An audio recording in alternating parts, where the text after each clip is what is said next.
Welcome, dear viewers. The first international panel on geoengineering and weather manipulation is about to start. It is organized by the Swiss association WIR. This panel will focus on the mysterious threats which the association has investigated in detail using laboratory techniques. The aim is to further investigate the phenomenon and these threats which have been cited in various regions and to discuss WIR's laboratory analysis and their interpretation at an international level. With this initiative, the association would like to deepen its educational work and broaden the discourse on possible causes and effects. 6 panelists from Switzerland and the USA will take part in a panel, and people from more than 35 countries have registered for the webinar. Without a doubt, the topic seems to be of global concern. Because the webinar is fully booked with 500 participants, it is our honor to distribute the stream live here on our Hoch2 YouTube channel. We look forward to having you join us. The live stream starts at 8 p.m.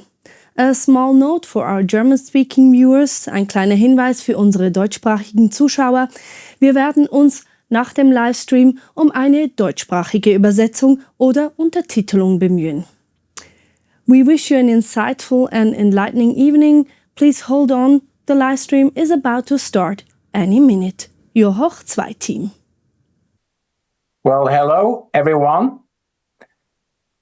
Hello everyone from everywhere in the world. We have people around the world. I am Christian Oesch. I'm the president from the Swiss Association WIR.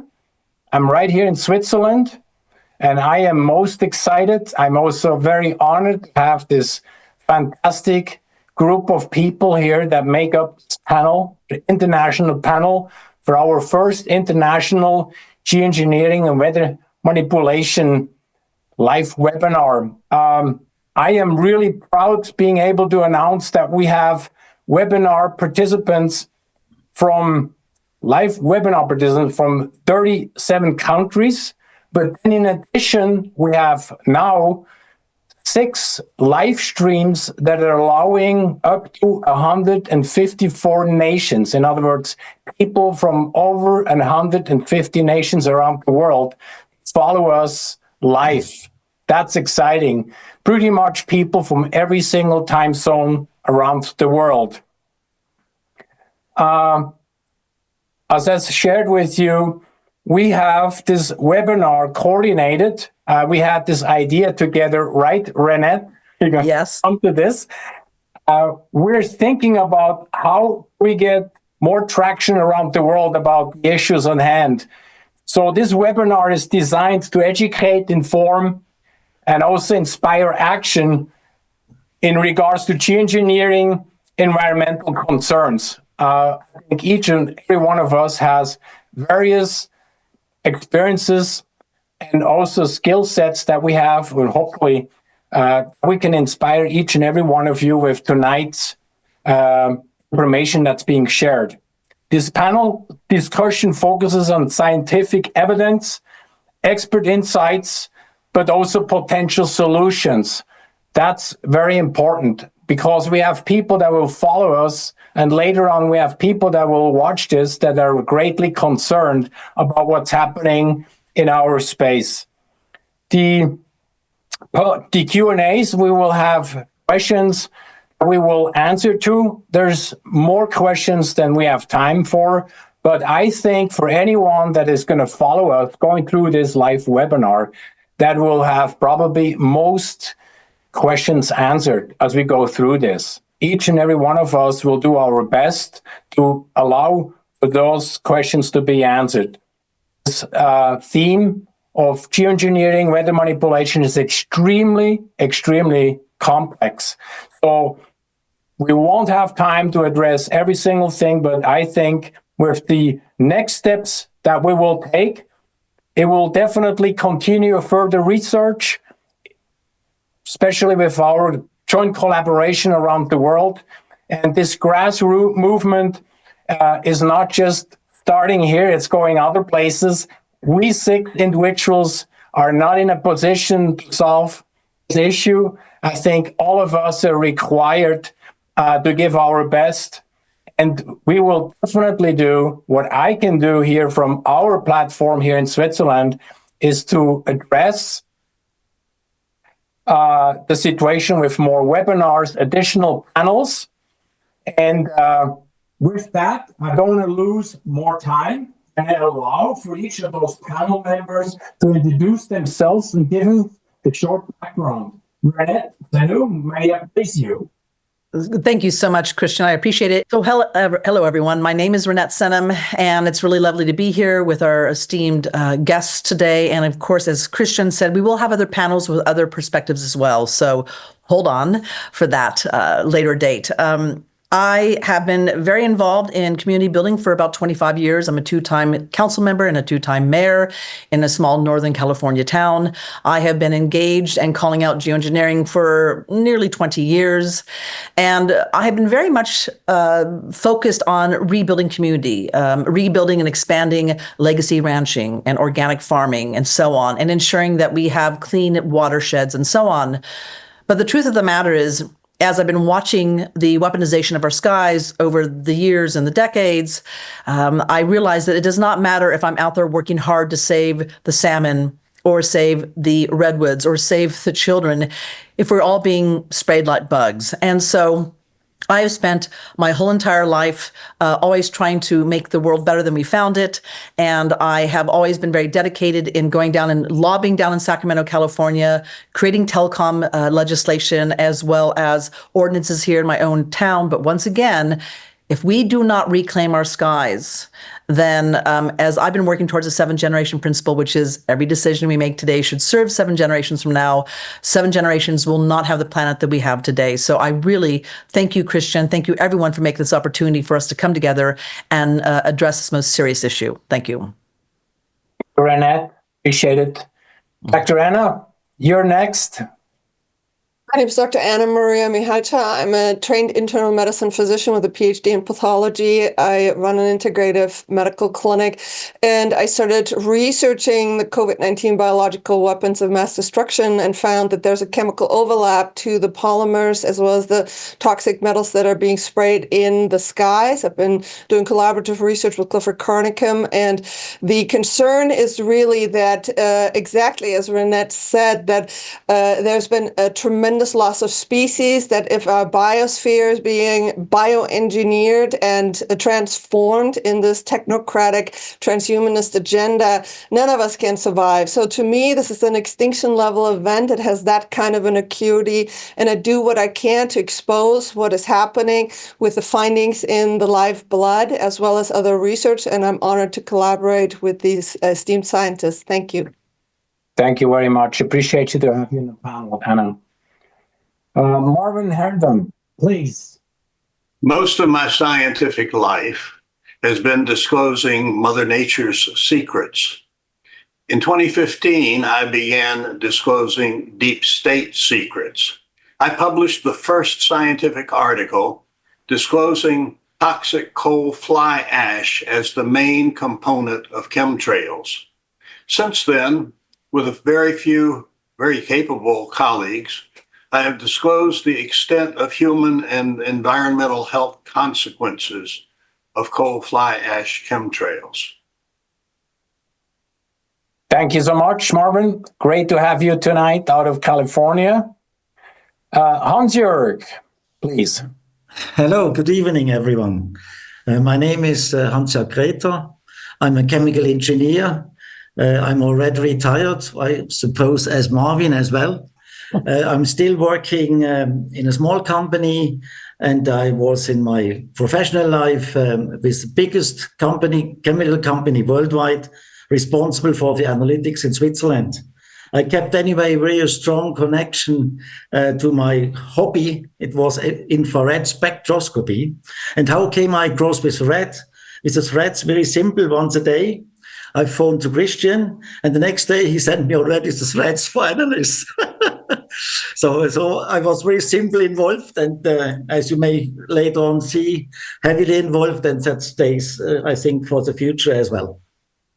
Thank you so much, Hans-Jörg. You have been an absolute champ. You actually have allowed is to be made possible, as you know. So my heart goes out to you and your work, and especially your team. So fantastic to have you back.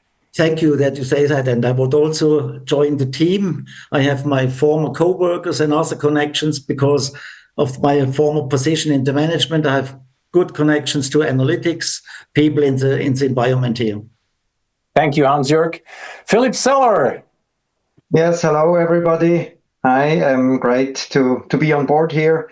So my name is Philipp Zeller. I got a PhD in physics. I graduated from the Swiss Federal Institute of Technology, ETH. I have never worked there because there are some rumors around that I do work there or have, that I never have worked there. I just graduated from there. I have done my PhD in the topic of optical sensors for biomedical tissue. And I have worked in the medical engineering field for many years before I became a lecturer in physics myself, but not at the ETH, so at a different high school or university. And apart from that, I have been a private pilot for about 35 years. So weather has always been a topic I always had to make sure, because I was only flying VFR, so visual flight. And I have really observed the changes in the weather. The first time I got suspicious was the summer of 2003 over here in Europe. That was definitely not natural. And now, since I have been researching more, I really would say that was the first time that it was done over here in Europe on a profound basis. But back then, I kind of fell back to sleep. And I only got aware of it to the full spectrum 8 years ago when I was hiking near an active volcano and saw the impact. And I remember one of my very first physics professors at the ETH having explained to us that romantic sunsets usually are a sign of air pollution and are not really something to be enjoyed. Wow, that's great. Thank you so much, Philipp. Also for you, you're a dear friend. We have some great experiences together. I'm really, really happy to have you on the team. And your research, specifically into the patterns, allowed us to start connecting the dots. So tonight's webinar is about connecting the dots and showing the people that are interested to understand and learn more about it, you know, and how we can actually follow that string. And so with this, I like to go into this kind of a background. Okay, why are we even coming together tonight here? And we discuss those mysterious fibers. You know, it was back for some people that haven't seen the interview that we did with Reinette a few months ago. We're going to do a little bit of a repeat, but just so for the folks that haven't gotten any information whatsoever, there was a time back in the fall of October 14th through the 16th in 2022, where we had these mysterious strings show up from northern Italy all the way across Switzerland, Austria, Germany, Netherlands, all the way up to the northern part of Germany.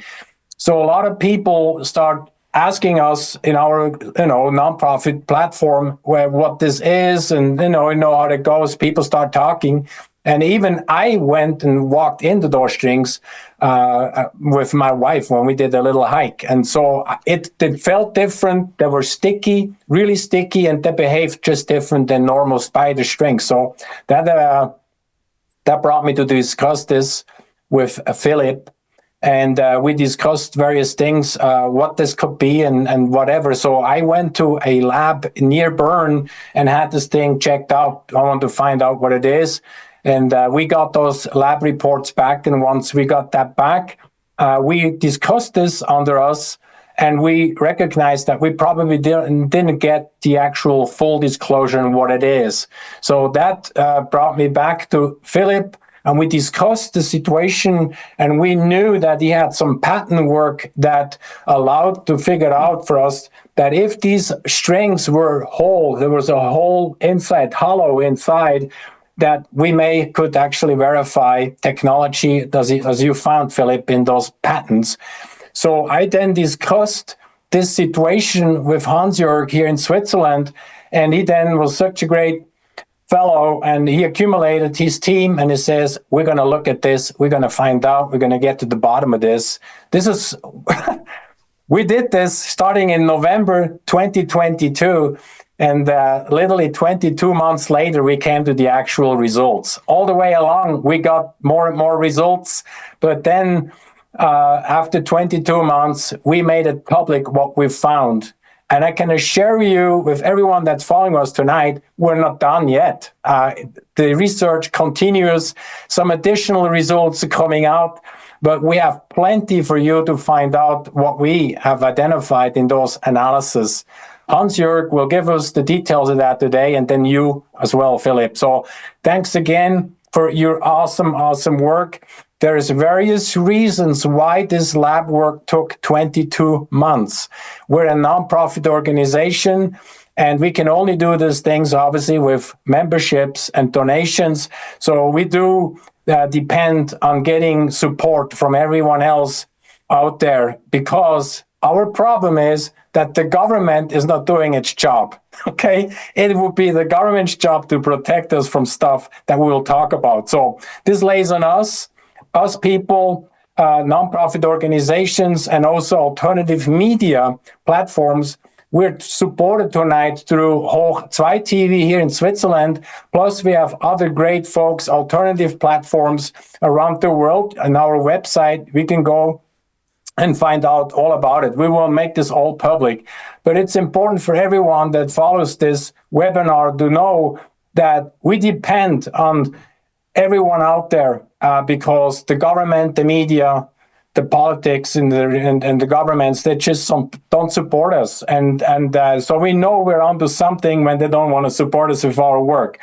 So I came to talk about this, well, it was 2.5, 3 years ago, Reinette? I'm coming back to you. We spoke about this. We had a dialogue about 5G and the infrastructure build out, about the fifth generation mobile technology.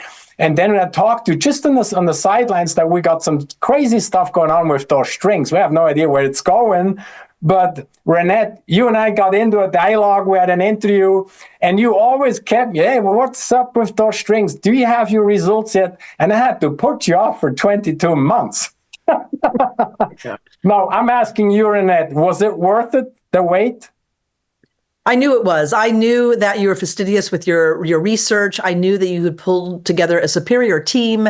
We were experiencing the same thing here in Northern California, in Hawaii, throughout the United States. These strings are coming down. I had women, friends, mama warriors, concerned citizens around the states collecting the same webs. And we knew that these webs were the same webs that you were experiencing in Europe. So I wanted to know, and I knew it was not going to be easy, the research that you have done.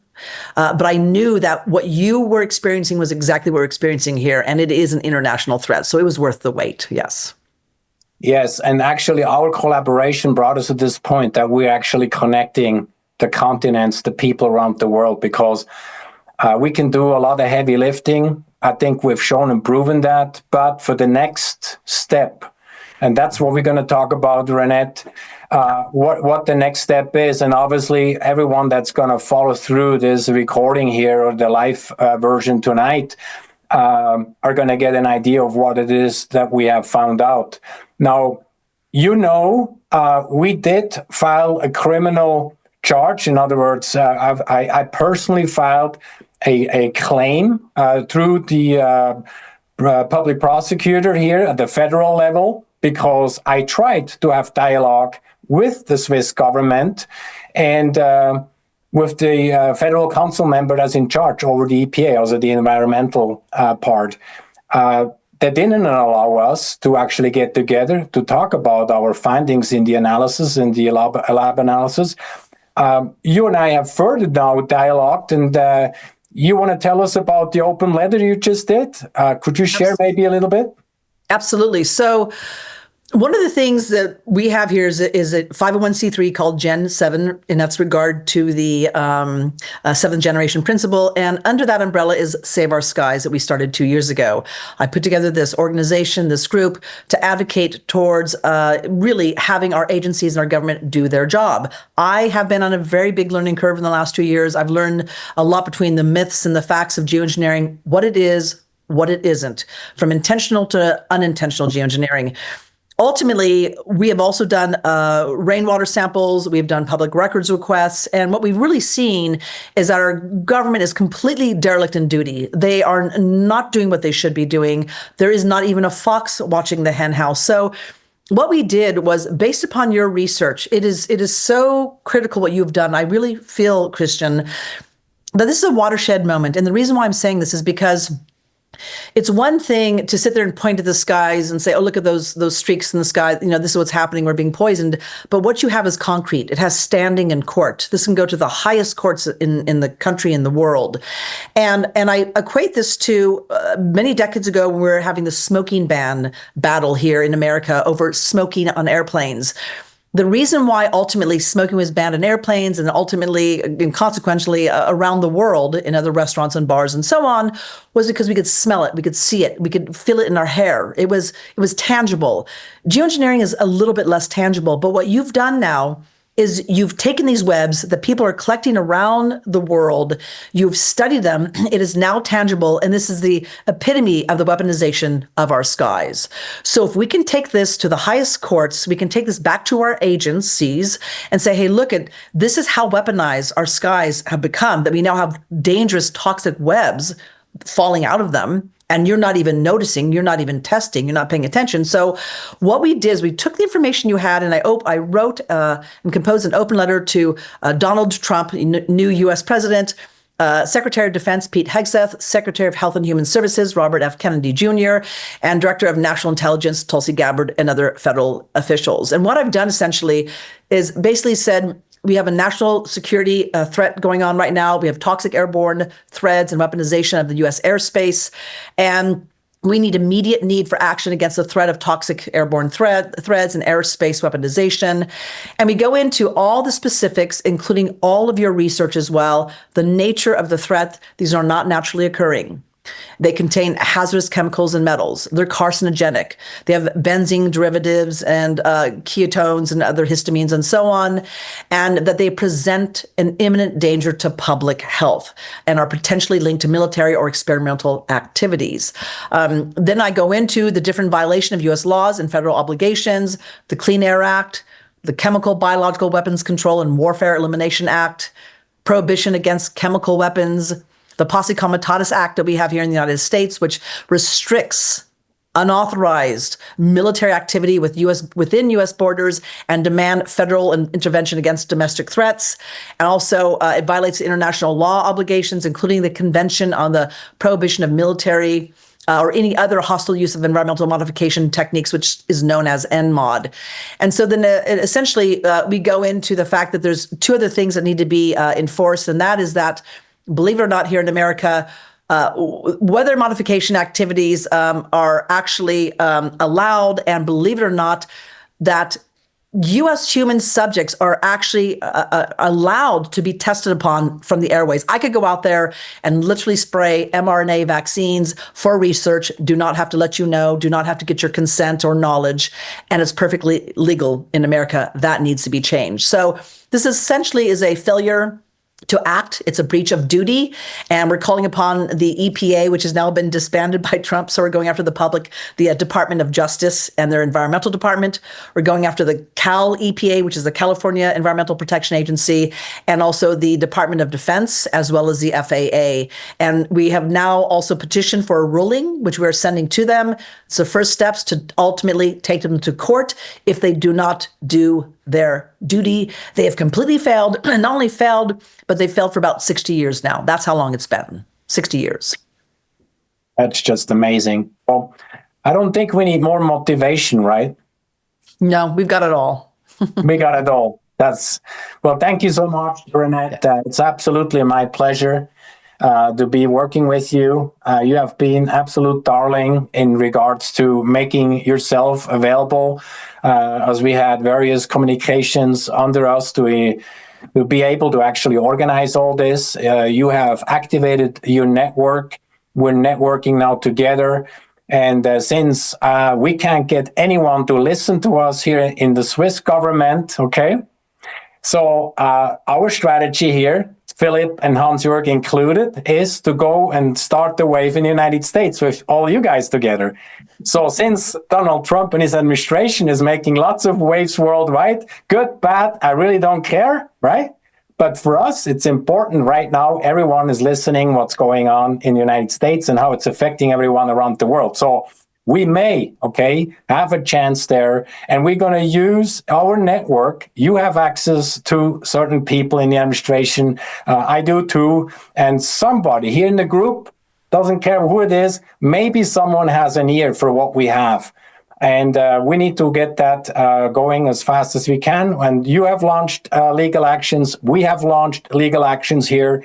And maybe take this a little bit ahead here.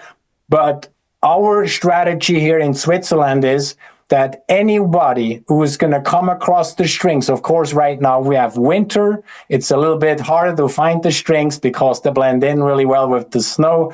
But I would imagine in spring, summer, fall, we're going to see more of those strings. So I personally encourage, and we have built a platform around that anybody that comes across those mysterious strings, spider web, mysterious strings, they can actually accumulate those samples, and they can actually go ahead and use our template of the criminal complaint and go to the next police station or the public prosecutor and actually file a criminal complaint as well. I think as more people, if hundreds, if not thousands of people followed, and that will bring more awareness even for the people that are working in some kind of an administrative body. What do you think, Reinette? I think this is very critical and important. And this is the other thing, folks, is I have to say, as a former elected official, when you go to your elected officials and you say we have a problem, more than likely, if you don't also bring to them a solution on how to counter the problem, how to find the solution, they're not going to do anything. And what's happening at the federal level right now, the national level, is fantastic. But I can tell you right now, they're going to be looking to the experts at the grassroots level because they've been living it, breathing it, and researching it. So what we're trying to do is notify our elected officials and the appointed officials that we have a national emergency, and these are the issues, these are the violations of the law, but this is what we can do. So what we're doing here is creating a foundation of research, building blocks, and saying, okay, these are the issues, these are the problems at hand, and this is how you can counter them. If we do not present that, they're not going to move on it. And I'm telling you, you said earlier, Christian, this is a highly complex issue, much more complex than I ever realized. And most of those at the national level, state level, don't fully understand it. I'm still on my learning curve. Okay. And so we can bring the leading experts in the world to that table and actually educate our elected officials at a level where they're actually being effective and impactful. Yeah. So in other words, summed up together here is you put the government on notice in the United States. We're doing or have done the same thing here in Switzerland. Once you put them on notice, okay, they have an opportunity to cure. Mm-hmm. And if they don't do anything about it, then they have a problem. We're not teaching a law class here. There's other people that are following us tonight that are really excited about the legal part of this. For the government that's not listening and not doing anything, they may end up with a personal liability. But anyway, I don't want to get any longer here. We have some things prepared. We have a shorter version of the actual lab results, the analysis that we're going to now show you guys. Will probably be 25, 30 minutes.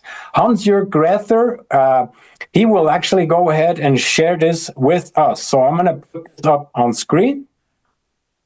Well, that's actually my part still. Yeah, it's your part. You can. That's great. Well, for anyone here, on the webinar tonight that hasn't seen those strings, here's something, a few images. You can see it's a really sticky thing here on the hand as well. So we have a lot more here are actually the samples that came in from all over of Europe that I have then accumulated and obviously made notes of, and then sent it to the lab team. So Hans-Jörg received all sorts of labs, of samples. You can see most of them, I asked them to put it in glass jars so we don't cross-contaminate them with plastic and stuff. So we had the most interesting packages that were shipped to us. So here's a video that I'm going to actually play with you. This is sent to us from Germany, our dear friend from Germany, Mark.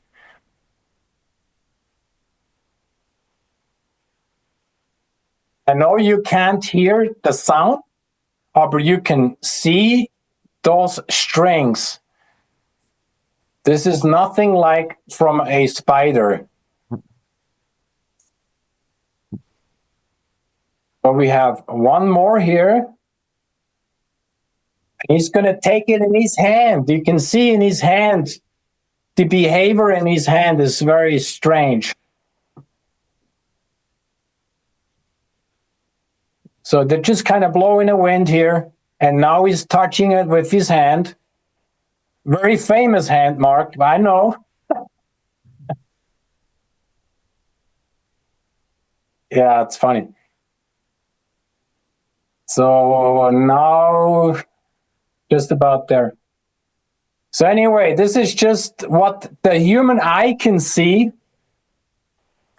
And now we're going to hear from Hans-Jörg. He's going to tell us what he's seen under the microscope and all these tools.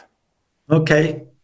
So that's, as you already said, a condensed version of the complete analytics. I let all the, let's say, machines, instruments aside. I do not tell how they work. I simply focus on the results, and I bring you the appropriate spectra and things which are play a major role in the findings we had. And this is the first one. We clearly have seen that the material, the polymer which flays around the webs, the mysterious threads, are not made from a commercial available, from a technical polyamide. It's made from polyamides from amino acids, probably including with their derivatives, and never from a plastic like PET or PE or PP. Then we made the elemental analysis, and clearly we found that what is expected for polyamides is carbon, hydrogen, naturally nitrogen. And we found also some sulfur, which came internally to the conclusion that there must probably an amino acid based on cysteine formulated. We also detected metals. Most of them were in the upper range, but we have a little evaluated value on aluminum. Then we could demonstrate by scanning electron microscopy that the fibers had an outer diameter of approximately 4 to 6 micrometers, corresponds to 4,000 to 6,000 nanometers, and they are all hollow inside.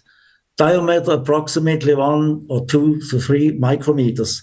And together with optical microscope, we saw that they are inside whole, have cavities, which are probably filled with material. And that came me to the next step, because if there's something inside, we thought we can extract it.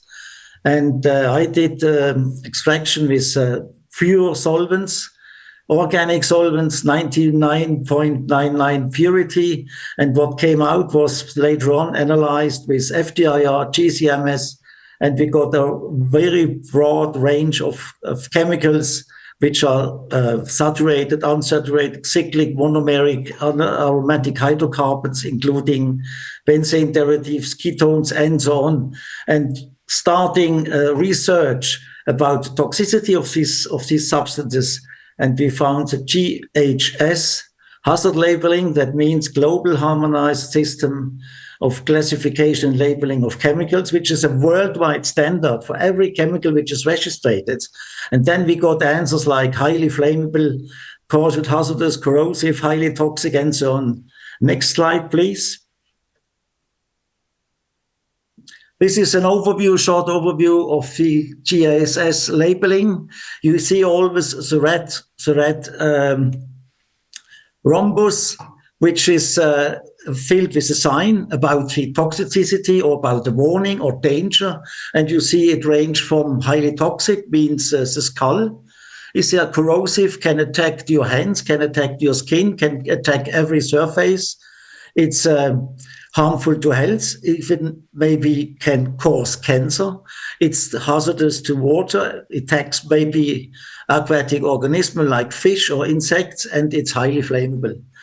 And what is astonishing at the research level, when we got all these pictograms, was that some of the substances are even not registered. That means they maybe they are really new research products, never registered, never put in a patent, or they are made from a company and they don't want to tell the other people what they have done. Next slide, please. This is one of the first thread 347 I got from Christian. That's the FTIR.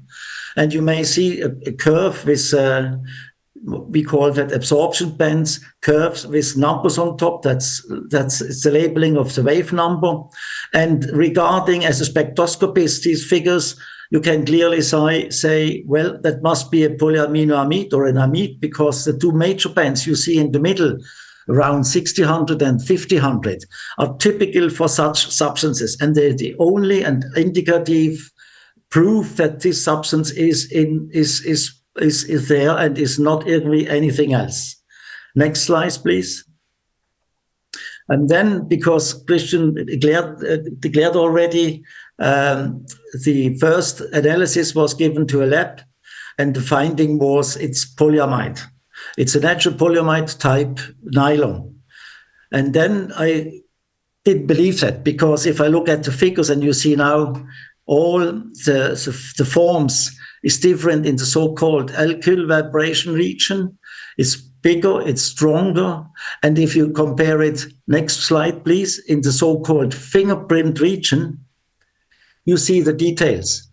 Historically, the names for these bands were given amide 1, 2, 3, up and 4, and so on. And compare now, please, the two figures, not the two figures, the curves. The one is the red one from our thread, and the other ones were the commercial available polyamides called polyamide 6, nylon 6, polyamide 12, polyamide 6, 12, 11, and so on. The numbers is indication which monomers has been used to make a polymerization with these monomers. 6 means we have two monomers with 6 carbon atoms condensed together to build a nylon or a polyamide. Next slide, please. Then we make naturally data bank research in a huge IR data bank, and we got a lot of hits. The best ones are always some which are very close to, let's say, an amino acid polymer based on natural amino acids. One is the spun silk, and the silk material of the cocoon, maybe you know it, consists mainly of fibrine, and fibrine is made with 3 amino acids. That declares we saw these because these two curves are very identical. If you look at especially at the numbers around 1600, you have as well in both little peaks inside, which is typical for formation of several nuclei of several amino acids, which are condensed together to build a polymer. Next one. Another proof to get out what it is was to use pyrolysis gas chromatography coupled to mass spectrometry. The trick behind this was in a very short time, that means milliseconds, the product, the sample, in that case, the thread is pyrolyzed, is thermally destroyed, and then separated about the column. And here it builds, you may see many peaks, many single lines, regular distance, with no further information. And then we did the same with the thread. Next slide, please. And you see now the difference. Remember the first pattern, many peaks, one besides the next. And this one gives only one single peak. The nylon 6 is made from caprolactam. And by pyrolysis GCMS investigations, the monomer is cracked down or the polymer is cracked down to the monomer and can be identified as caprolactam. And all the technical and commercially available polyamides have 1 or 2 or 3 monomers, and by using pyrolysis, you always get these monomers back. Sometimes it's the original version, sometimes it's, for example, a nitrile instead from amine. So we have a clear proof, two things, FTIR, GCMS, pyrolysis GCMS, which clearly say it's not nylon, it's amino acid. Next slide, please. Here's an overview of all the different threads we got from locations where people collected it. You see the name, Dietlikon, Hinwil, Riedwil, Krappenwinning, all small towns in Switzerland. And if you look at the curves, and the red one is always the first sample, we got 347, they all look similar. They have all these peaks on the top of the amide 1 or amide 2 band. So we are sure this material spread from the sky is always the same. Next slide, please. We came to the elemental analysis. Left-hand side, you see the organic elements, and it's clearly to expect that the nitrogen amount is relatively high, and the sulfur amount is 0.2, which speaks, as I already said, maybe amino acid cysteine has been used. In the next rectangle, you see all the elements we have checked, and aluminum is slightly higher. We have also some iron, but iron is not toxic, and we have, interesting-wise, magnesium, all with 300 ppm. And in the rectangle right down, blue, we have checked all the other elements of the periodic system, and you may see they are all below 5 ppm. Next slide.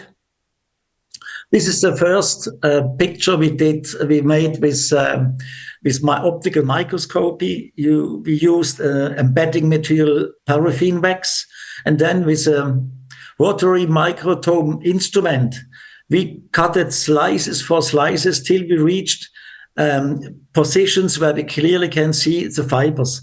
And you may see already in the picture 11A that they are hollow inside, but in the picture 11B, you can clearly see that is, besides it's hollow, we have a coloration. And the coloration brought us to the idea they must be filled. There must be something inside. Next slide, please. This is a picture taken with the scanning electron microscope. Left-hand side, you see these fibers were relatively single, sometimes a little bit bundled together, but mostly single. On the right side, there's a strange thing. I'm assuming the so-called spinning process, that is the electrospinning process, is not completely perfect, or even they had some problems by spraying it out because all the fibers were sticked together. You see a flat, a complete area where all the fibers are stick together. Some are going out, some are staying inside. Next slide, please. Then we made the preparation. The picture you see are both are from the observation room of a scanning electron microscope. And for this experiment, and this was really the final clue, we first used a completely different embedding material. We formed prism, which were with rotary instruments slice by slice cut down. And we got very good surfaces, perfectly cutted, because this time we used a diamond cutter. The first experiment, normally with a cutter on a rotary microtome tool, is made from steel, but steel is not sharp enough. So always the fibers were very sensitive, broke and not glad to cut. So we used this time a diamond cutter and got excellent cuts. The red points, 2 points on the left side, is the pen marker, because we have to look where are the fibers embedded and how did we cut it. On the right side, you see the same picture, but this time we used a black marker to identify the location, the position where the fibers were cutted. Next slide. And these are the, let's say, the final confirmation that the fibers are hollow inside. The white spots are from the marker, but there are enough, let's say, fibers remaining, and everybody can see they are open inside. Even some are like the cursor is at the moment, some are looking like material comes out to the cutting. It looks like a tongue coming out, and that was another proof that the material is inside. Maybe not all fibers are filled. That is possible. I don't know how the process really runs, the spinning process and filling process, but you see most of them are absolutely hollow, have cavities, and most or many of them are filled. And go to the right picture, right side. There is in the middle one fiber lengthwise cut it, and you see that it's hollow inside. And here are this one here. Yeah, this one. Here are some diameters. We see again the inner diameter is roughly 3 micrometers, and the outer diameter is around 4 to 5 micrometers. Next picture, please. And then we had, lucky-wise, found one place where the cut horizontally was perfect. And then the 6,000 magnification clearly showed that inside this fiber is material. It's clearly cutted, it is filled, and that is clear that we said, now we have to do extraction. But now comes the patent situation. It's up to you, Phil, to explain what is the background. Next slide, yeah. Okay, maybe first of all, of course, this topic that we discussed tonight is a very, very narrow topic when it comes to all of these activities that are being done on us. And it might not even be related directly to geoengineering, but rather terraforming or destruction of whatever they are planning to destruct if they do. So we said we limit this presentation to 2 patents that we have seen in the context of this whole analysis. Sorry, I have a visitor again. And this one is really this is a European patent, but in the same patent family there are two American ones as well. You can see them on the white line below the yellow part. It's a US 8017061 and US 8431064. And these patents really claim this, the wording that we have chosen here is out of the claim. So it's a method for the application of nanoscaled polymer or polylactide fibers and tubes or hollow fibers as carriers for agriculturally applicable active agents, wherein the application occurs using the method of electrospinning, wherein the arable land and or plants or seeds existing thereon are used as a counter-electrode. And they describe in detail that really certain different pesticides, insecticides, and so on can be used in this electrospinning process, and that several layers even, not just one outer layer and the payload, but even several layers can be performed while spraying, and that even if it's being sprayed from airplanes, it can be directed very specifically to specific plants or animals, or even parts of them, like the limbs of an animal or a human being. So that's explicitly stated or quoted in this patent. Maybe next slide, because there it's written. So the examples are methods of application distributing with watering cans, hand syringes, backpack sprayer, tractors, helicopters, and aircraft, or of course drones, which are a specific kind of aircraft as well. So we really thought that this describes it very well, even though this patent is very old. It was granted in 2013. Application was 2004. And we are sure that in the meantime, the technology is much, much further than that. Probably the people who have invented this specific technique, they had more or less slower and lower flying planes like drones or propeller-driven planes in mind.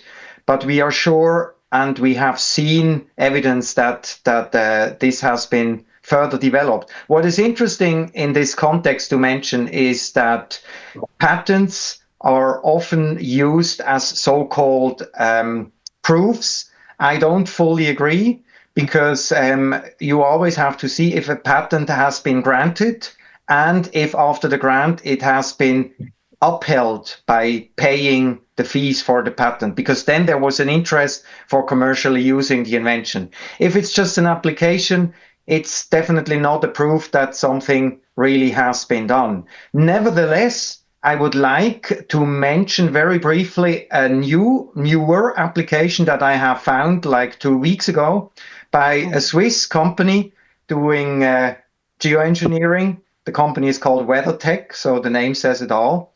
And they have applied for a patent in 2020, which has in the meantime been published. And there they write in the description, so not in the claims, but in the description, describing the state of the art, they write, spraying electrically charged droplets of pesticide solutions from airplanes recently became increasingly used in agriculture because of better application of these droplets and their charged evaporation residues to plants due to attractive electric forces. So what we really can see is that the combination of whatever agents are being released into nature with electromagnetic or electric forces is increasingly applied. So I just wanted to mention this. I'm digging deeper into all the references quoted in this document. So maybe in a later conference, I may tell you more about that one. Maybe next slide. This was the second patent that I initially mentioned, and this one really made me flabbergasted when I saw the official patent figures, which contained actually several photographs, which is rather rare in patents, that you have photographs and you can see these photographs look almost identical to what Hans-Jörg found after he finally was able to embed the samples and cut them with a diamond knife.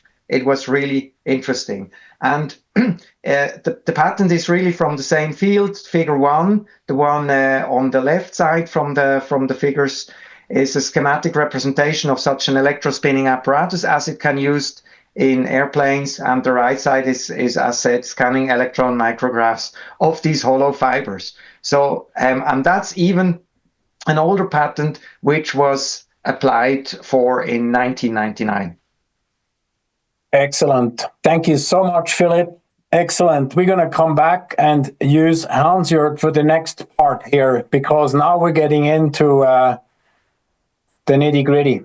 Yeah, exactly. So that's an example. I made the extraction from 3 of these threads. It's mentioned on top, and I compared it versus the thread 347. And you may see that the thread gives a completely different IR spectrum compared to the extraction. Next slide, please. This is an expansion of the region which is called fingerprint of the FTIR. And what you can see, we have the additional bands coming up can be assigned to ester or ketones. That's the green and the blue and the violet magenta line, exactly. Then we have the blue line where we can say, okay, there must be aromatic and carbon acids inside, maybe even a monomeric amino acid.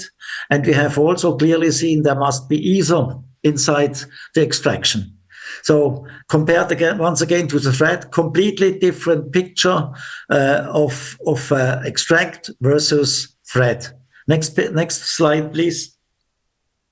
And this is now the GCMS trace of a thread. We used extract number 4 to make a clear picture about what is formulated and what are the substances. And you may see left hand with the green and black lines. This is a part of the GCMS. And on the right hand side, these are all the substances they found by using MS and data bank research and compare the mass spectrum with reference spectrum. These are roughly 50 substances, and we concentrated first on 30, and I will show you next slides a few typical examples of the substance we found. This is an ester. It confirms the FTIR findings, and it's called epoxypropyl acrylate. And if you look at the red at the red prism on top, you see already the pictogram, which is really dangerous. It's a skull. And if you read a little bit what is written down as danger, means toxic if swallowed, toxic in contact with skin, cause severe skin burns and eye damage, may cause an allergy, skin reaction, toxic if inhaled. Also that looks like it's very dangerous substance. And if you compare now the gray rectangles, on top we have the sample, and on bottom we have the reference spectrum. And if you look at the lines, you see that is very congruent. You can say, okay, so the main peak, the main mass destruction is there. And if regarding the hit of the database, it could be clearly said that must be a substance like that. Next one, please. This is another, it's an ether. You see, in this case, you see the molecular mass is identical in the spectrum of the reference and in the spectrum of the sample.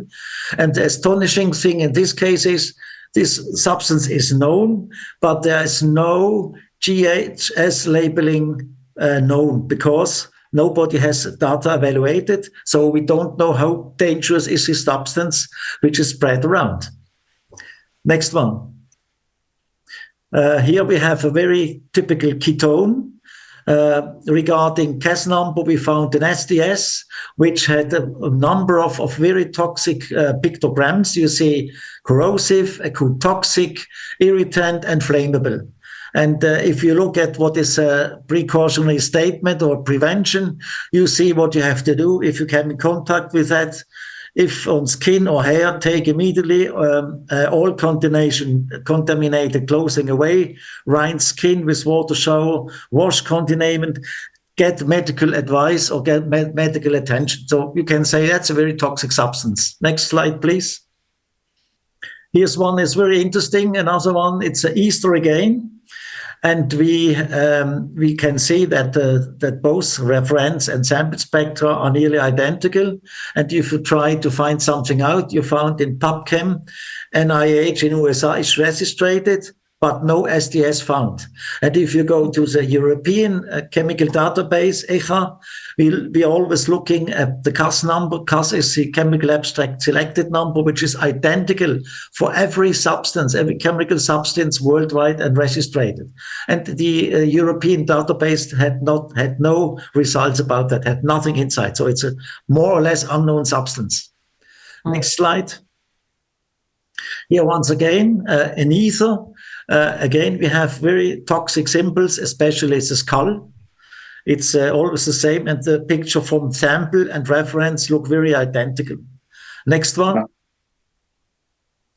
is the same picture. We have a good correlation between reference spectrum and sample spectrum, and pictograms have this time it is very fatal if swallowed and enters airways. This is a pictogram on the right hand side. That means it can destroy in your body things we don't know what had happened. Next slide. Again, that is something which is very crazy. We found a histamine derivative. The histamine block is set nearly what is in the blue, and in the black rectangle. And we don't know if this product is coming into your body or on your skin. What is the metabolism? What is the cracking or the destroying reaction on your skin? So histamine, the histamine block is already in this molecule. It's not a pure histamine, but we don't know what's happened if it comes in contact with your body or goes inside of your body. Next slide.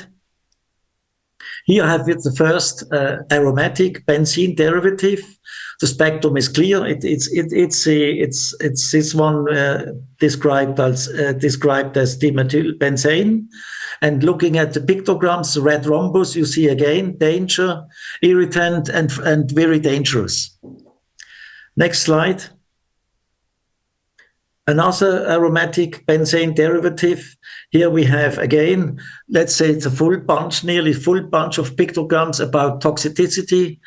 We have the spectrum which fits perfectly, and you see it's flammable, it's irritant, it has health hazard, and has environmental hazard. Come to water, warnings is everywhere. Next, please. This is again an aromatic benzene derivative, and here as well we have 3 pictograms. Minimum 1 is very dangerous. It attacks directly your body if you inhale it or if you get it on your skin. Now we come to a final conclusion. As we already know, the fibers are polymer based on polyamide. They are natural based, like amino acids. They are biodegradable. The average diameter is a few micrometers and has internal cavities with payloads. In this case, we found a lot of chemical substances. For the extract number 4, as I said before, roughly 50 substances, different substances. And that was proven by extraction, where it was tested with GCMS and with FTIR, and many of them are toxic, corrosive, harmful to health, or hazardous to water. And that was Philipp declared the patent, which is behind described applications, which make the filling of the fibers with agricultural substances like pesticides, biocides, even medicine is mentioned there, and they used it to target plants, parts, or other biological systems. It's named hands, feet, or legs of humans or animals. That's the whole story at the moment. Wow, thank you so much, Hans-Jörg. So, since we talk about the danger of those substances, and again, for someone that maybe didn't catch this, but this is about all the substances that were found inside those tubes. And these analyses have clearly established that those substances are part of the filled tubes. And when we first looked at this, we didn't think that when we recognized they could be whole, we didn't think that these guys actually filled them. We thought they maybe did some kind of a blind test just to see if the electrospinning works from whatever source this was sprayed from. But when we were able to actually extract, we were actually completely shocked that they were not a blind test. This was an absolute targeted application. So from that, I would like to get Dr. Anna now. You have access to the sheets that you want to share with us, because I like to go into for the people that are shocked, they're afraid, they're in panic now. Could you share with us a little bit of your findings of your research with your colleagues and your research team? Also, Marvin, you're invited to participate here. This is you guys' part. I know you both work extremely well together. You're trusted, alliances.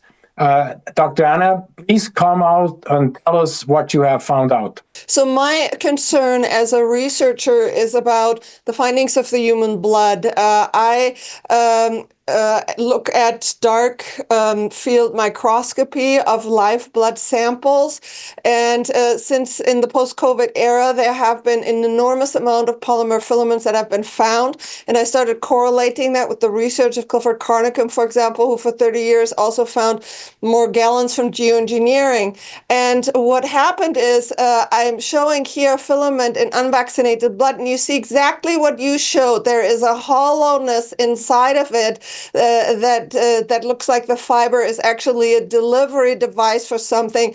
And here on the other side, what you can see is a Morgellons filament that was isolated by Clifford Carnicom within decades ago. So what we did was many different research aspects as to what happened to humanity's blood. This is unvaccinated blood. We applied a low-level electrical current in 2 hours. These filaments were growing because they're actually self-assembling within the blood.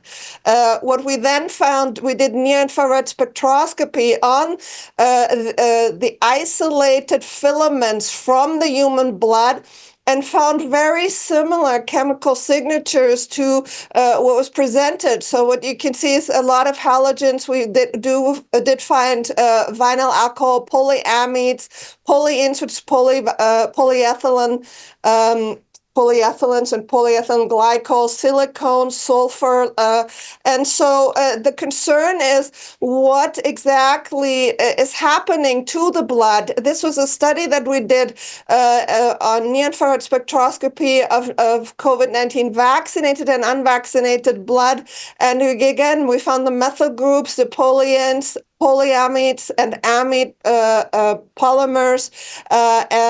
So we were quite concerned about it. And then we wanted to see historically, how does that correlate with these filaments? And so, for example, this was an environmental filament testing project, similar fibers like you had, but this happened in 2010. And this was the metals that were found, very similar context. Aluminum was the highest one, titanium, vanadium, zinc.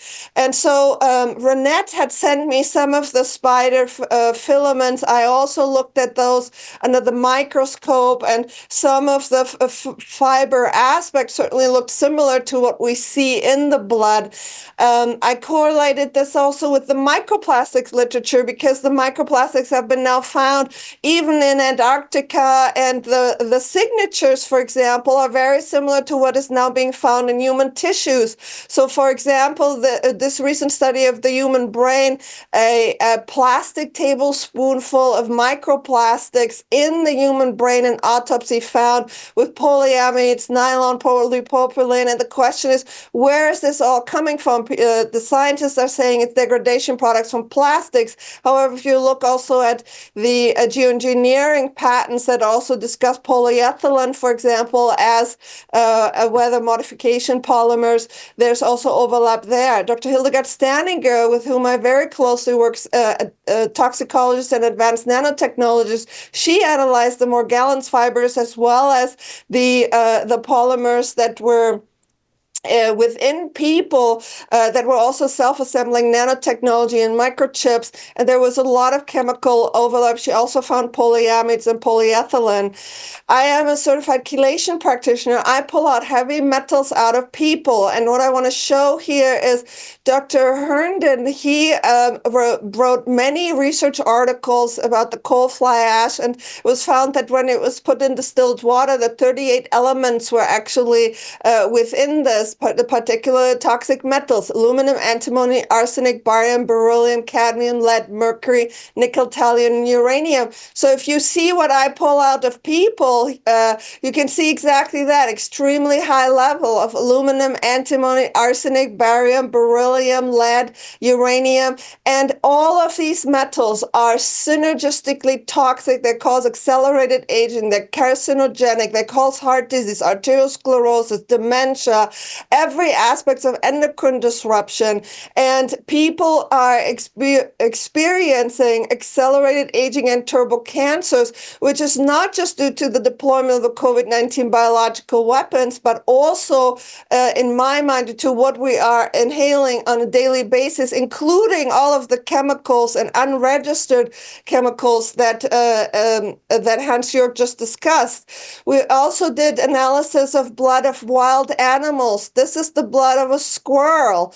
And you can see that there is the same polymer filaments that you can find in human blood are there. So that clearly indicates that there is something that's being sprayed that's affecting all of wildlife. This is a venison blood, and you can see the same polymer filaments from a deer, close to my backyard that somebody had taken care of. This is an example of what happens to humans when they consume this kind of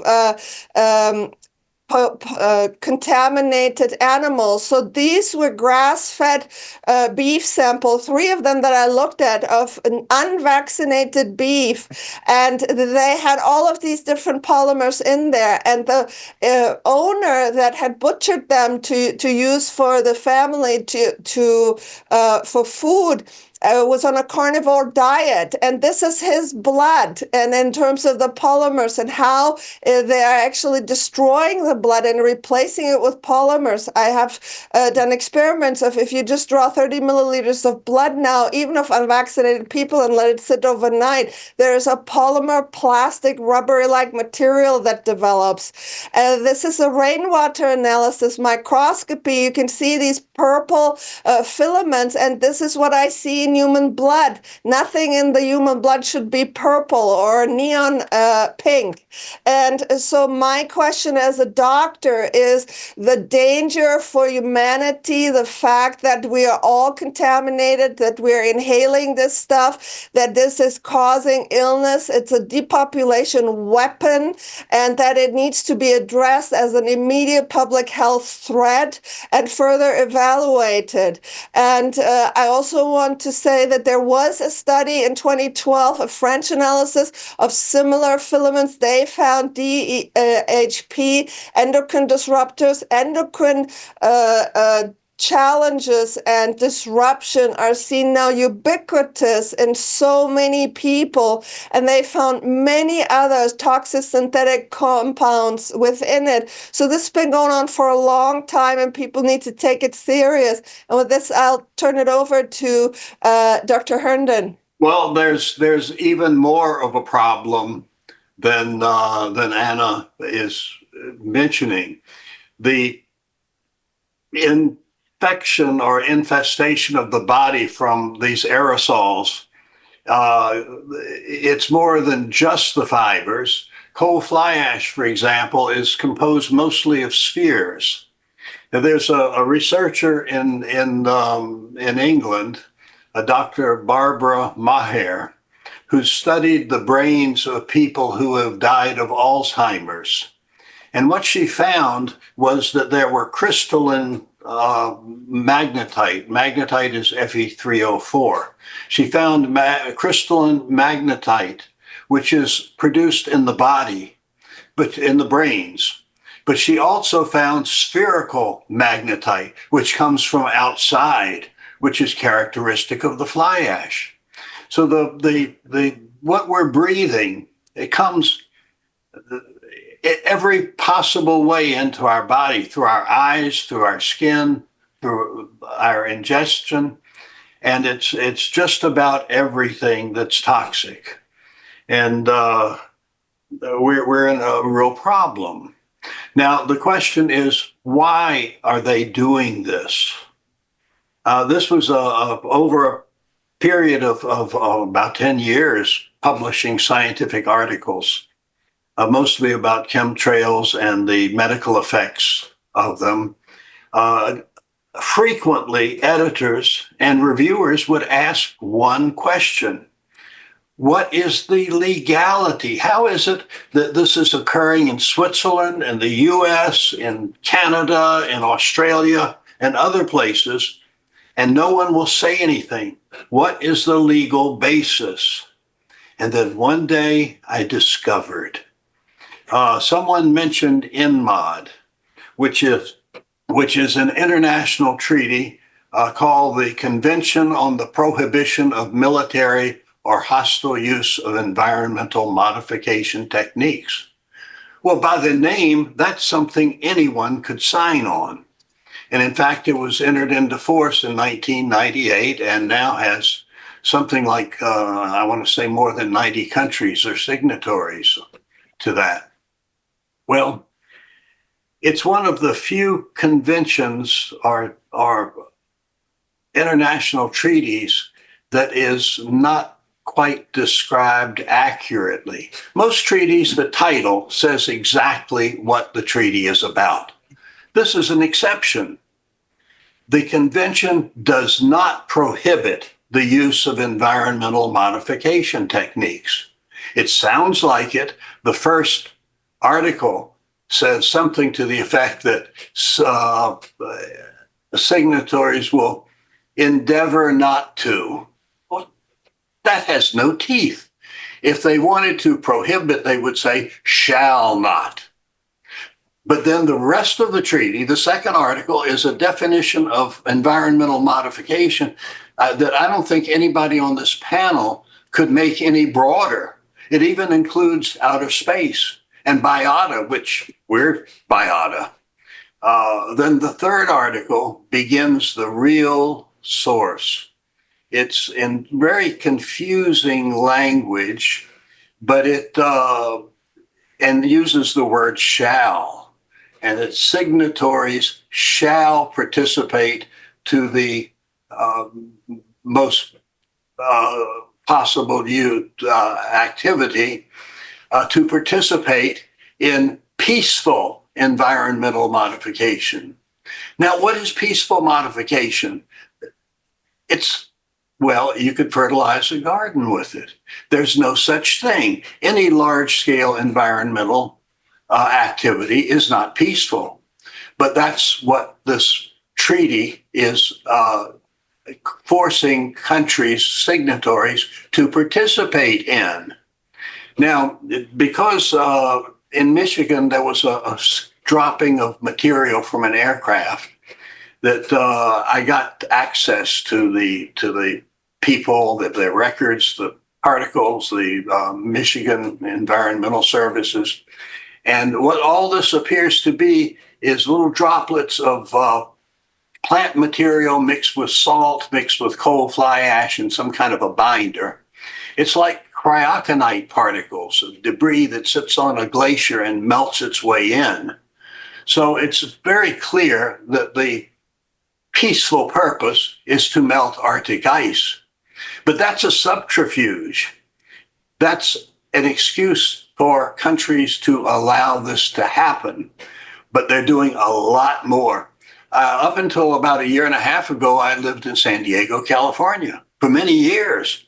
And I watched the jet planes spraying chemtrails almost every day up and down the coast. And when rain was expected, water in California comes from the Pacific Ocean. And chemtrails desiccate the air, and they heat the air and prevent the inflow of moisture from the Pacific. And when the news would announce that we're expecting rain in a few days, the planes would multiply. They'd be out there to force that water not to come in. So we had decades, more than a decade of desiccation. And if you've watched the news over the last few months, you've seen Los Angeles and San Diego and a whole bunch of California burning up. Well, Mark Whiteside, my physician colleague, and I published a paper in 2018 about California wildfires and the cause of it and the desiccation that's being forced upon it. This has nothing to do with melting Arctic ice, except it does contribute to global warming.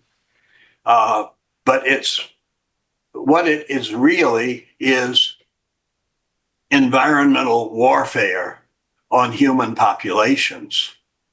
And this is the subterfuge is melt Arctic ice, but the reality is environmental warfare.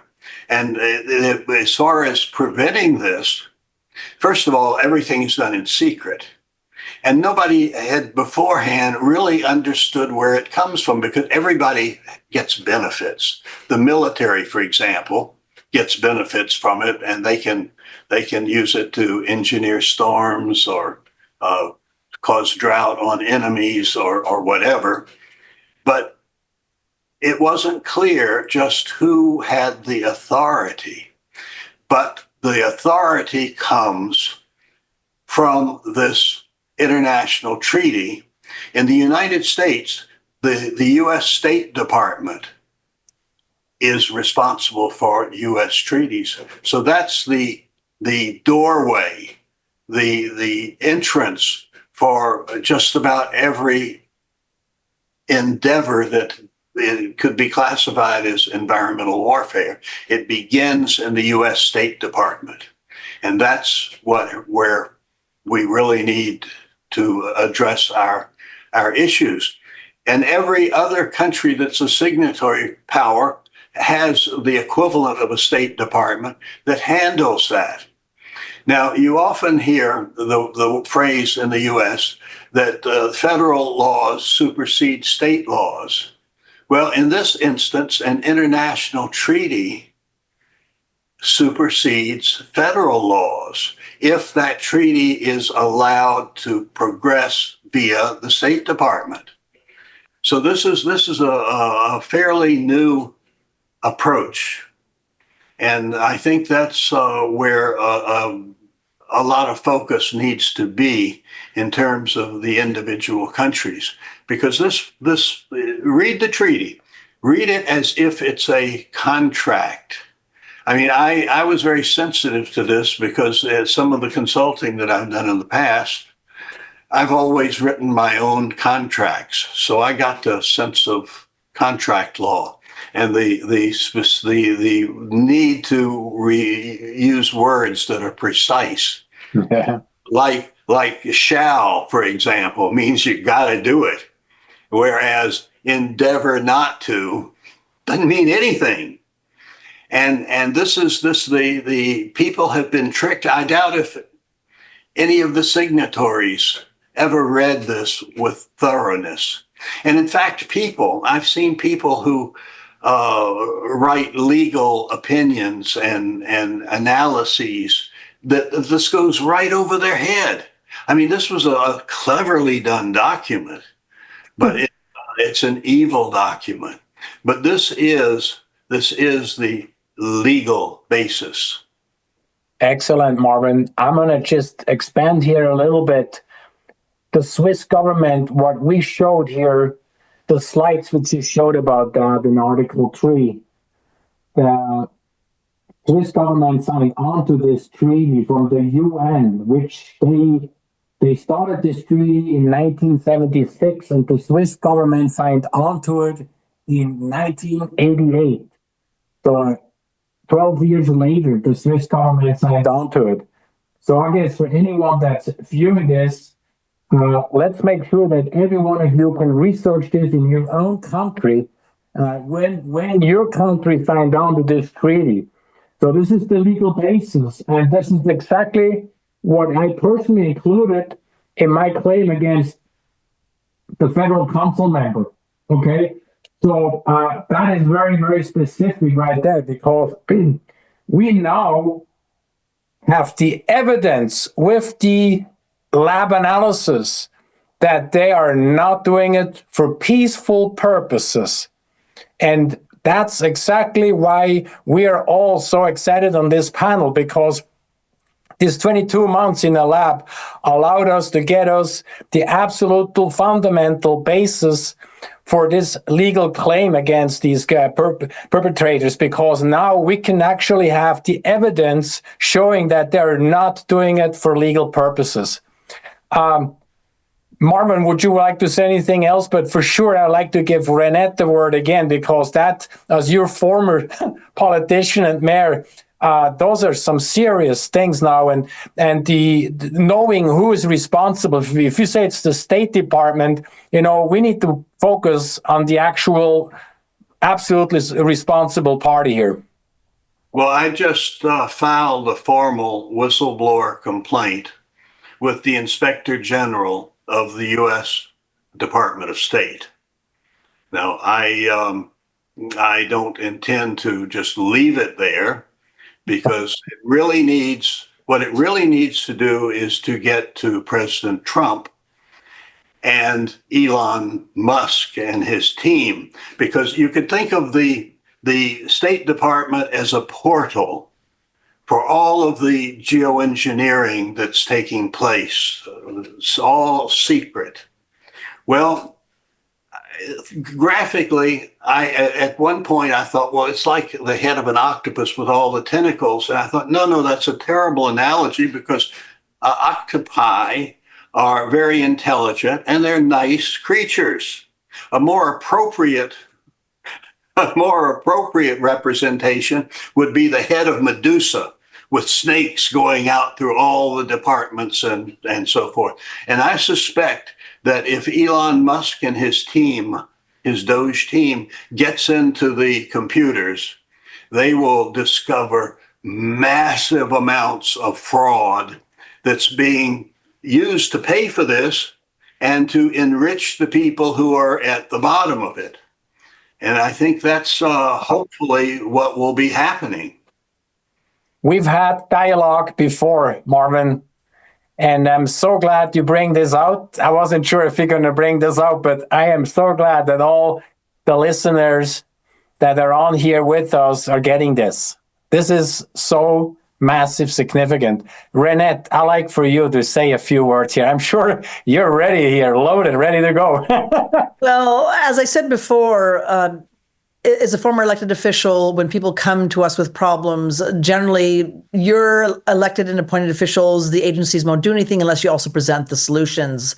And while we don't have the State Department included in this, we certainly can throw them into this open letter. So this is what I suggest people understand. These are the changes we're looking for right now to uphold the national security interests of the United States, of course, Europe as well, and protect the health of its citizens. We demand the following: a full-scale federal investigation into the source, composition, and purpose of these airborne filaments, immediate coordination between the Department of Defense, EPA, and the HHS to conduct independent testing and risk assessments, an immediate halt to any classified or experimental military activities involving atmospheric dispersal of chemical, biological, or nanotechnological materials over U.S. territory, congressional hearings to examine the evidence, investigate potential violations of federal law, and uphold responsible parties accountable.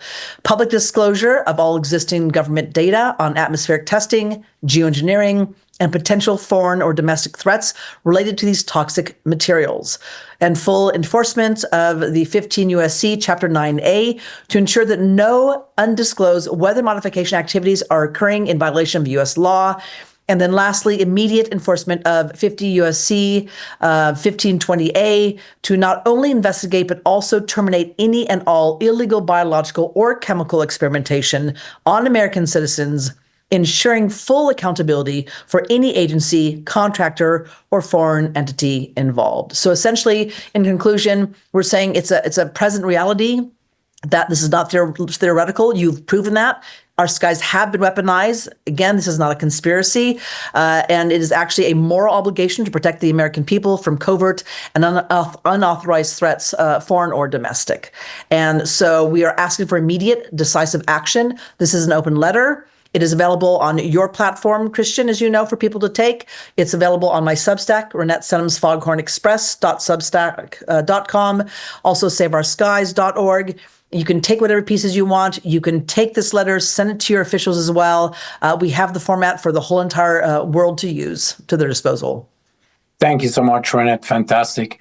I think we all will put our heads together some more. We will, outline the action plan, almost like a checklist in how every single one that's viewing this, what action they can actually take. So with this, we're going to go into the next and involve some of these trusted people that follow our information. from these 500 seats, all the 500 seats in our live webinar, that we had registrations from out of 37 countries. And these 145 out of them submitted their questions. So we're not going to have 145 questions thrown in here. So bear with me. I picked a few because it's impossible for us. But I think most of those questions that we received were actually answered as we went through this webinar tonight. So I have a few, and I will kind of direct it. I'm going to go ahead. Donna from the United States writes, how can we protect ourselves from geoengineering particles? That's kind of open. There's so many different, it's complex. Maybe for you, Dr. Anna, what would you suggest? Can we protect it? Or like you maybe suggest, how can we detox and get rid of the stuff? What can you tell us, Anna? What is very important is that people use antioxidant or electron donors. The most easy one is vitamin C, which is a metal chelator. These nanoparticles, exactly as was described earlier, they're so small that are like a gas. They can enter through the skin, through the eyes, and we're all constantly affected by them. I personally use EDTA, which is available over the counter with mineral supplementation in the morning. People can use that at night. You can find more in my two books, Transhuman 1 and 2. Volume 2 discusses how to survive the depopulation agenda, and it has extensive research regarding these protocols. So it's a bit complicated to discuss it all, but to get the metals out as well as to endeavor to give electricity back to the blood that is being hijacked by this stuff is quite important. That's excellent. Thank you so much, Anna. I think that you and I, and maybe also some others, will have specific webinars about exactly those health, protocols and stuff like that. Now, I have an additional question here that comes from Shani out of the UK. Are they aerosoling vaccines, engineered bacteria or yeast? I'm coming to you, Philip, because you have researched those patents, Philip. Is it possible to have vaccines or biological items filled into those tubes and otherwise? What can you tell us based on the research of your patent work? Well, as I said earlier, a patent is not really a final proof. Mm-hmm. However, there are a lot of patents out there that claim exactly that. And since we know that they have rolled out the self-replicating vaccines, at least in Japan last autumn, it's definitely possible, because from a patent point of view, there are many such patents out there, applications as well as granted ones. And then furthermore, there was an official statement 2 or 3 years ago by the Australian government that they used this technique over Australia for COVID protection, as they named it. So yeah, there is a huge possibility of that. Yes, and we also, most of those patents have commercial application and use. So when we talk about military operations or secret black ops operation, I don't think they will have to register a patent or do anything like that. That's all in secret, right? Well, that's an interesting point. First of all, I sometimes wonder why there are so many patents out there which have been granted to the military, the Navy, whomever, from the state, because the state itself does not need a patent. The state can always, because the patent doesn't allow you to do something, it allows you to forbid third parties to do the same thing. So the state can always do that. So why does the state need a patent? But then there are laws, at least in the United States. I have looked into them. I don't have them present in detail. But there is a huge list of technologies that cannot be patented, or otherwise, if you patent an invention that falls within this list, you will be contacted and you have to retract the patent, and you must never publish anything about it. So that is regulated by law, at least in the United States. So I am totally sure that the most important technical inventions, I wanted to say advancements, but that's wrong in my opinion, because I don't see it as an advancement. But inventions are totally held from the public, yes.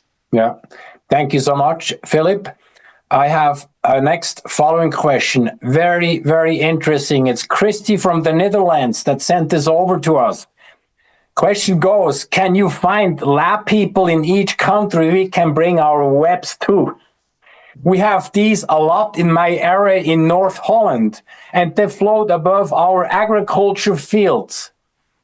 Okay, so thank you so much, Christy, for sending your question, because we get that from all over the world. And interesting thing is I'm going to have Hans-Jörg explain to everyone that's following and listening to this how complex it is and how much it is to do a study and the lab work that we have done. Hans-Jörg, could you explain this to everyone that they understand maybe why the governments are not looking at it, number one, and two, what is involved, financially to get such a analysis done on those strings? It's not a simple thing. Go ahead, Hans-Jörg.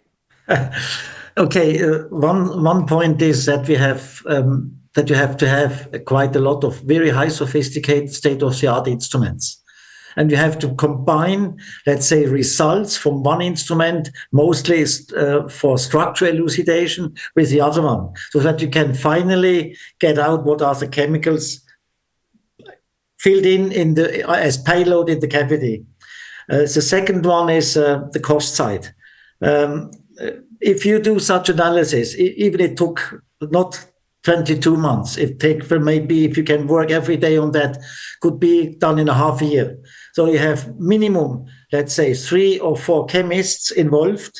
You have lab personnel involved. You have the instrument involved. You have the consumables involved. And at the end of the day, you have to pay that. And for our analysis, I'm assuming a little bit, but it's something between 150,000 up to 250,000 Swiss francs. So the costs for such analysis, which covers, let's say, 10 techniques, minimum, high sophisticated techniques together, costs quite a lot of money. I know that what you're saying, Hans-Jörg, is absolutely, because we've gone through all this. And after I personally filed the claim against the federal council member,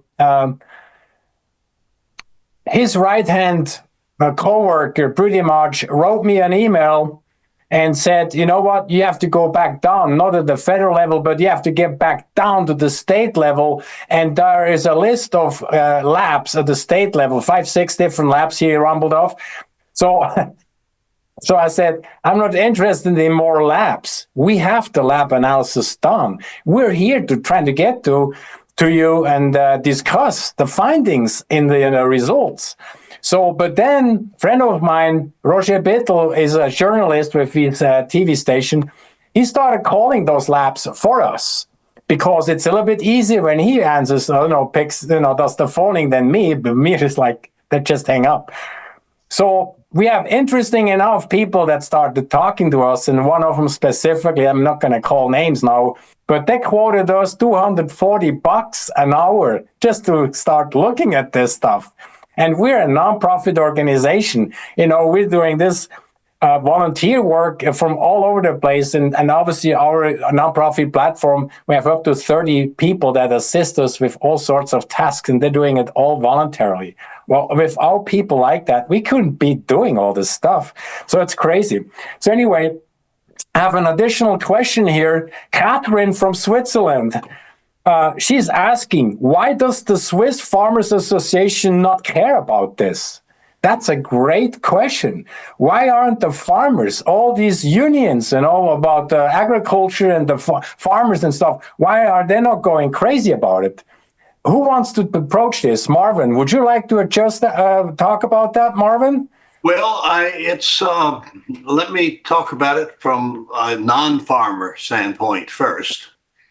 Almost everyone, say in the scientific community, gets money from the government.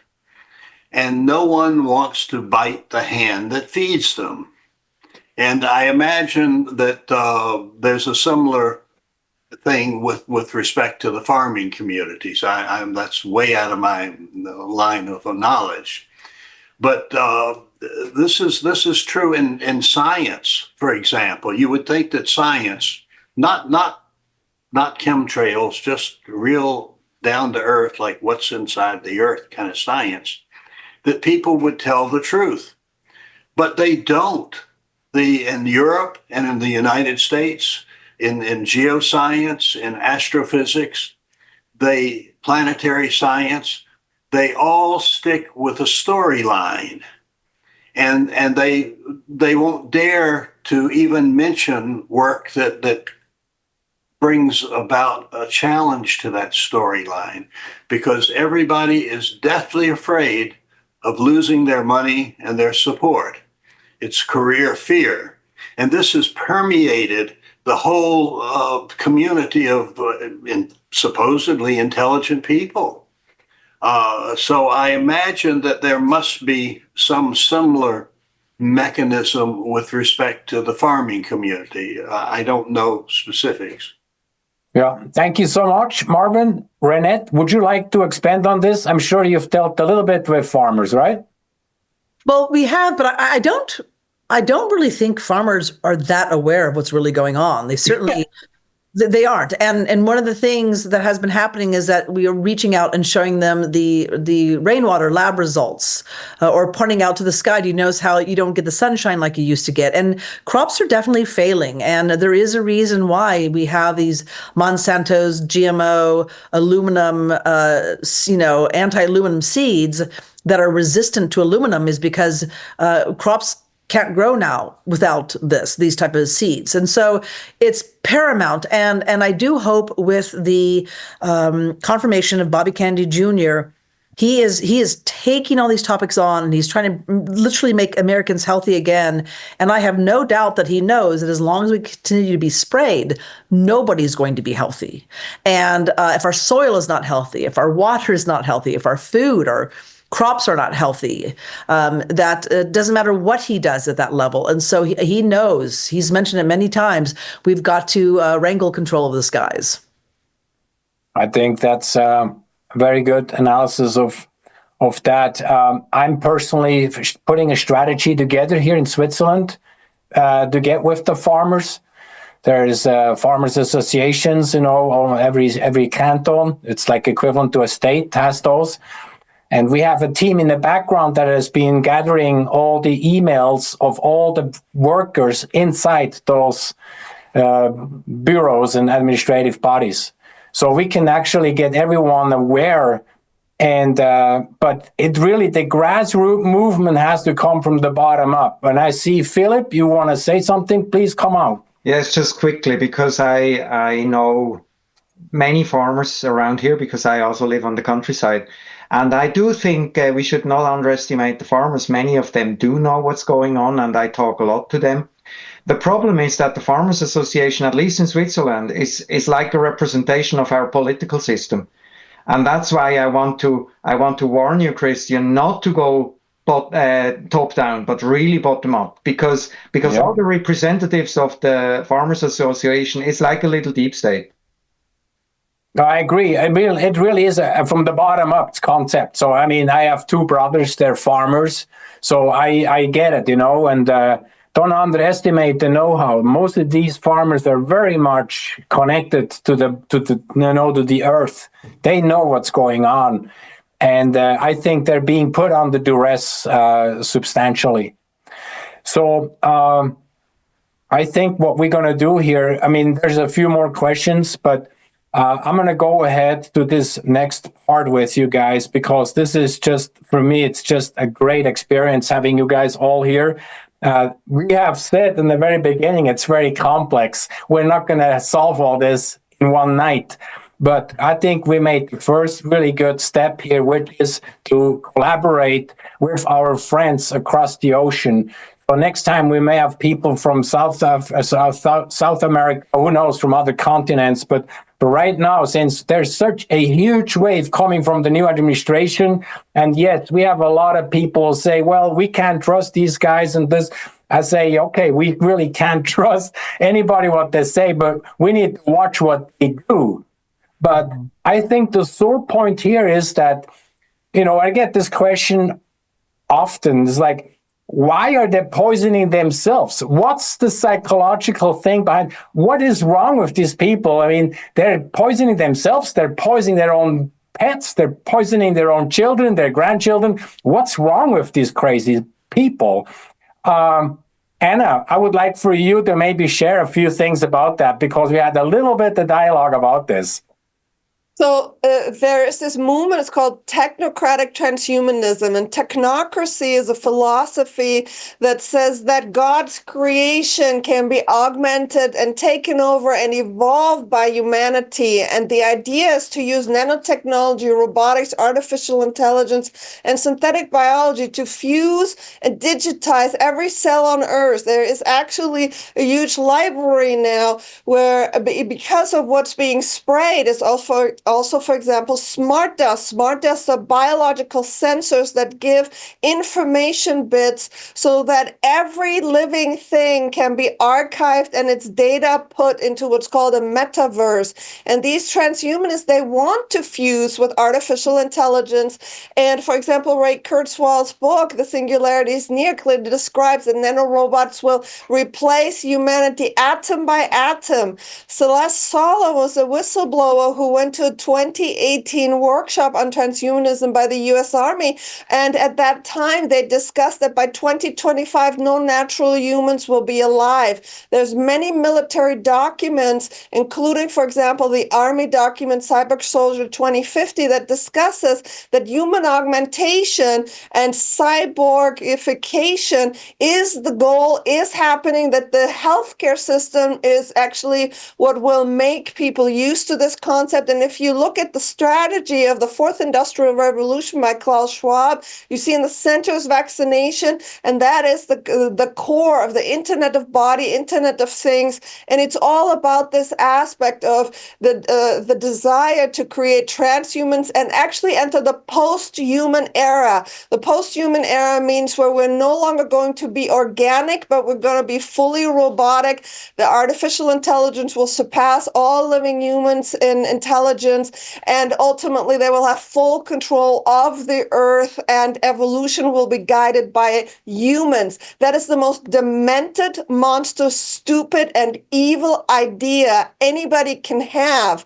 And science without a moral compass and a conscience and a love of life and the consideration of, as Reinette said, 7 generations forward is always destructive and will lead to extinction. And we need to reform all of science, and the cowardness of science and the people who are in it to speak the truth and stand up for life and not for their paycheck.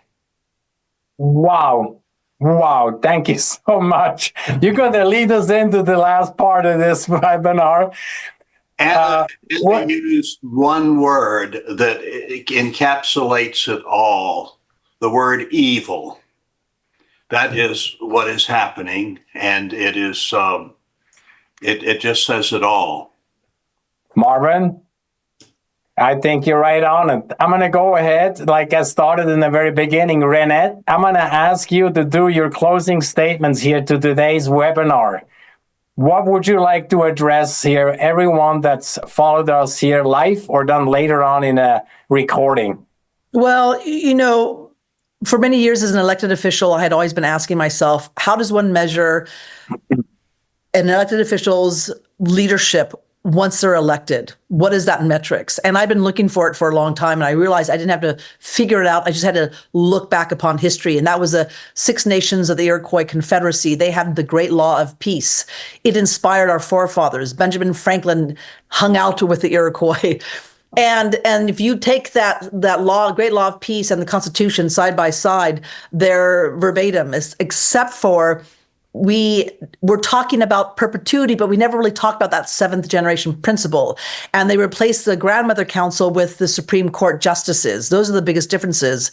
And so what I want to say is that it's very important that we finally challenge our elected officials and ourselves and our leaders, whether you're a police officer, a teacher, a scientist, a doctor, that we look through that lens of the seventh generation principle.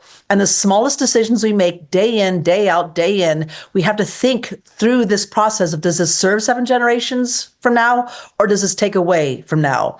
And what is happening with our pilots, with our scientists, with these chemical companies, with Silicon Valley, with the billionaires, as Dr. Anna was saying, there is definitely a concerted effort to completely transform humanity and nature as we know it. This does not. This is the antithesis of the seventh generation principle. So I'm going to ask everyone out there to learn about the seventh generation principle, think about it, make decisions through that lens. And that is the basis for my work, is ultimately to clear the skies and to ensure that what we have today is still here 7 generations from now. Thank you so much, Reinette. Appreciate it very much. And I'm sure all the viewers as well. Dr. Anne, I'm going to come back to you. I'm going to give you a chance to wrap it up too with your, closing remarks to our viewers.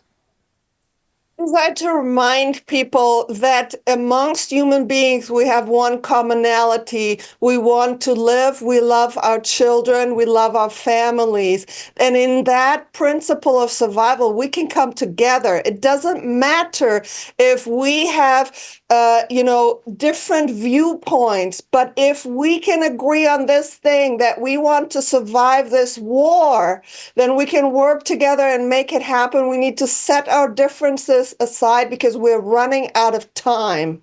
So I would hope that people really start fighting for the divine human being that we are, for the natural human, and the fact that we need to do this now. We need to do this. The time of sitting on your rear end and doing nothing and waiting for other people to stand up and fight is over, because you will be mowed over by this train that's coming at us faster than we can even comprehend. Thank you so much, Dr. Anna. Fantastic. So glad to have you with us. Marvin, would you like to make your closing statement here? The good thing is that people are still want to do good and want to put an end to this. I mean, there's one young lady named Nikki Florio that goes to all the farmers she can to tell them what's going on in the world. And there are other people, and you see some of them on this panel as well. This is the good. Now, one thing that has not happened in our government in ages, people have not been held responsible for what they do. I think that's going to change with the present administration, because people think they can do anything and get away with it. Ultimately, I rather suspect that when the whole story of what's going on, there should be a tribunal that pertains to crimes against humanity and the environment. And those people who order the aerial spraying, for example, and those people who deceive the public, and there are some very active disinformation agents, those should stand trial for what they do, and there should be a retribution. People need to feel that if they don't do right, they have to suffer the consequences.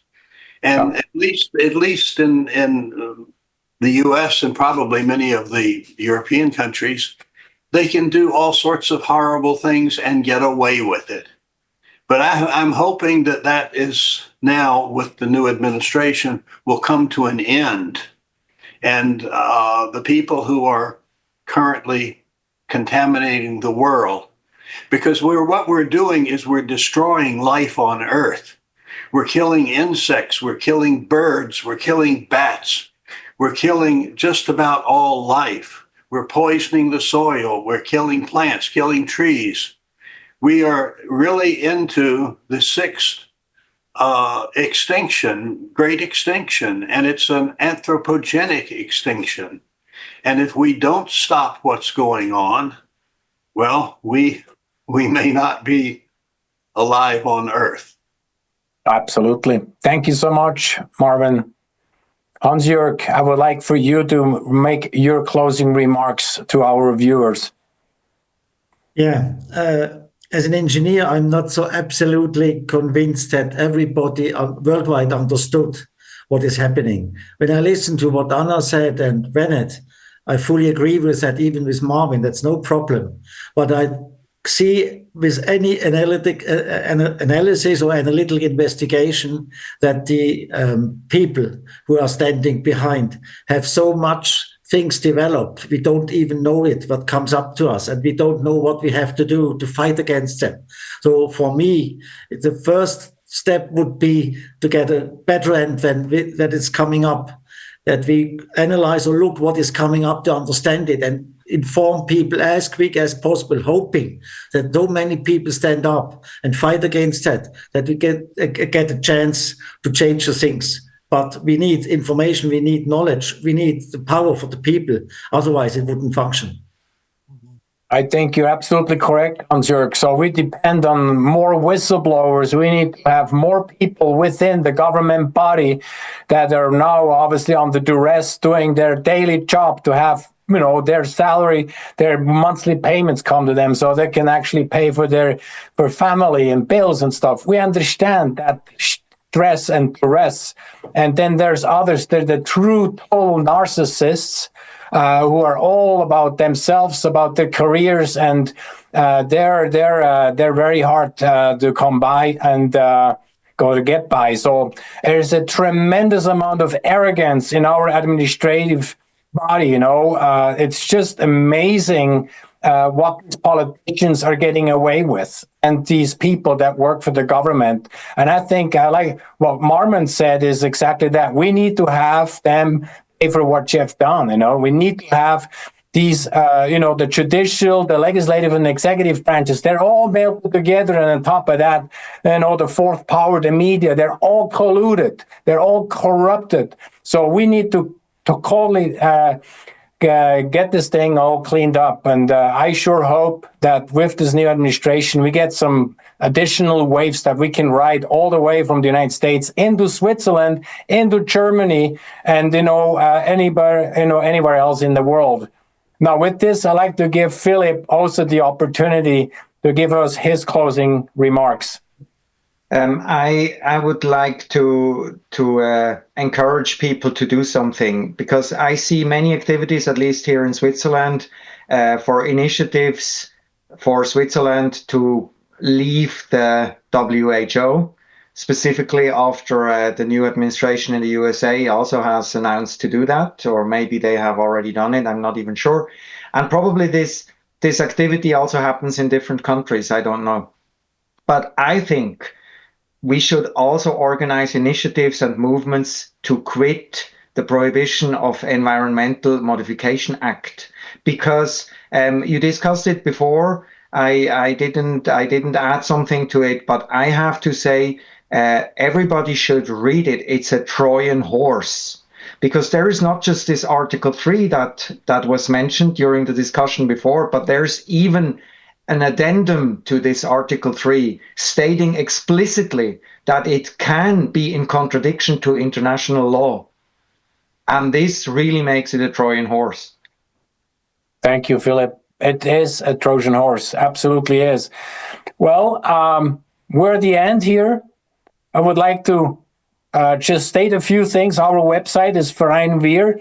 We will have all these show notes posted, and we will have collectively our contact information made available to. We run a Telegram channel. It's all in German. Some things we do are more now with our collaboration and with North America and other parts of the world. We'll probably have more English parts to it. English is the language of the world. I say it in my presentations in Switzerland. If you do not understand English, okay, you just don't understand what's happening in this world. Everything is happening in the English language. Contracts are there. All the health and health and studies, there's always, 95+% or all the studies worldwide are done in the English language. And when we translate, sometimes things get a little bit lost. So from that point of view, anyone, that feels like they're at home, they can't do anything, and they don't have the wherewithal. No, every single person that is listening to this has an opportunity to support us. And even if they don't have some skills or whatever it is, they may have an opportunity to supporting us with a membership from anywhere in the world. We have people from all over the place that support us with a membership. It's 40 francs for an individual, 50 for a family, and 150 francs for an annual membership for a small business. So with those type of memberships and donations, we can fund more opportunities, more projects that allow us to connect and collaborate worldwide. I am going to make it really short here, and I'm going to stop with a quote from James Clear. Every action you take is a vote for the type of person you wish to become. I'd like to thank everybody that participated tonight. Thanks so much to everyone at home that's followed us.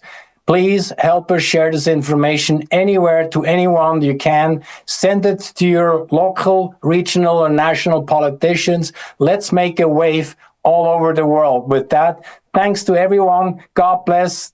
Good night with everybody. Ciao, ciao. Thank you, Christian. Thank you, everybody. Bye-bye, everybody. Bye-bye.